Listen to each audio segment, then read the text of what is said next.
पवित्र बाइबल का वचन पढ़े और सुने जाने पर प्रभु यीशु मसीह आपको और आपके परिवार को आशीष दे। पवित्र बाइबल 2 शमूएल की पुस्तक का 10 अध्याय वचन 1 से 19 यह कहता है। वचन 1 इसके बाद अम्मोनियों का राजा मर गया और उसका हानून नाम पुत्र उसके स्थान पर राजा हुआ। वचन 2 तब दाऊद ने यह सोचा कि जैसे हानून के पिता नाहाश ने मुझको प्रीति दिखाई थी, वैसे ही मैं भी हानून को प्रीति दिखाऊंगा। तब दाऊद ने अपने कई कर्मचारियों को उसके पास उसके पिता के विषय शांति देने के लिए भेज दिया। और दाऊद के कर्मचारी अम्मोनियों के देश में आए। वचन 3 परंतु अम्मोनियों के हाकिम अपने स्वामी हानून से कहने लगे, दाऊद ने जो तेरे पास शांति देने वाले भेजे हैं, वह क्या तेरी समझ में तेरे पिता का आदर करने की मनसा में भेजे हैं? क्या दाऊद ने अपने कर्मचारियों को तेरे पास इसी मनसा में नहीं भेजा कि इस नगर में ढूंढ ढांड करके और इसका भेद लेकर इसको उलट दें? वचन 4 इसलिए हानून ने दाऊद के कर्मचारियों को पकड़ा और उनकी आधी आधी दाढ़ी मुड़वाकर और आधे वस्त्र अर्थात नितंब तक कटवाकर उनको जाने दिया। वचन 5 इसका समाचार पाकर दाऊद ने लोगों को उनसे मिलने के लिए भेजा, क्योंकि वे बहुत लजाते थे। और राजा ने यह कहा कि जब तक तुम्हारी दाढ़ियां बढ़ न जाएं तब तक यरीहो में ठहरे रहो, तब लौट आना। वचन 6 जब अम्मोनियों ने देखा कि हमसे दाऊद अप्रसन्न है, तब अम्मोनियों ने बेत्रहोब और सोबा के 20,000 अरामी प्यादों को और 1000 पुरुषों समेत माका के राजा को और 12,000 तोबी पुरुषों को वेतन पर बुलवाया।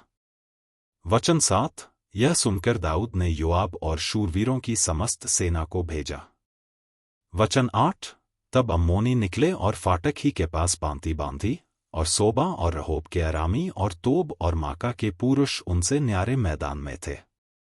वचन 9 यह देखकर कि आगे पीछे दोनों ओर हमारे विरुद्ध पांति बंधी है, योआब ने सब बड़े बड़े इस्राएली वीरों में से बहुतों को छांटकर अरामियों के सामने उनकी पांति बंधाई। वचन 10 और लोगों को अपने भाई अबीशै के हाथ सौंप दिया, और उसने अम्मोनियों के सामने उनकी पांति बंधाई।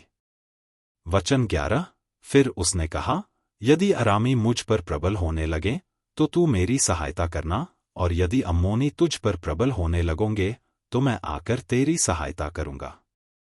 वचन 12 तू हियाव बांध और हम अपने लोगों और अपने परमेश्वर के नगरों के निमित्त पुरुषार्थ करें, और यहोवा जैसा उसको अच्छा लगे वैसा करे। वचन 13 तब योआब और जो लोग उसके साथ थे अरामियों से युद्ध करने को निकट गए, और वे उसके सामने से भागे। वचन 14 यह देखकर कि अरामी भाग गए हैं, अम्मोनी भी अबीशै के सामने से भागकर नगर के भीतर घुसे। तब योआब अम्मोनियों के पास से लौटकर यरूशलेम को आया।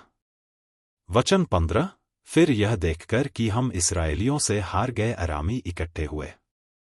वचन 16 और हद्देजेर ने दूत भेजकर महानद के पार के अरामियों को बुलवाया, और वे हद्देजेर के सेनापति शोवक को अपना प्रधान बनाकर हिलाम को आए। वचन 17 इसका समाचार पाकर दाऊद ने समस्त इस्राएलियों को इकट्ठा किया और यरदन के पार होकर हिलाम में पहुंचा।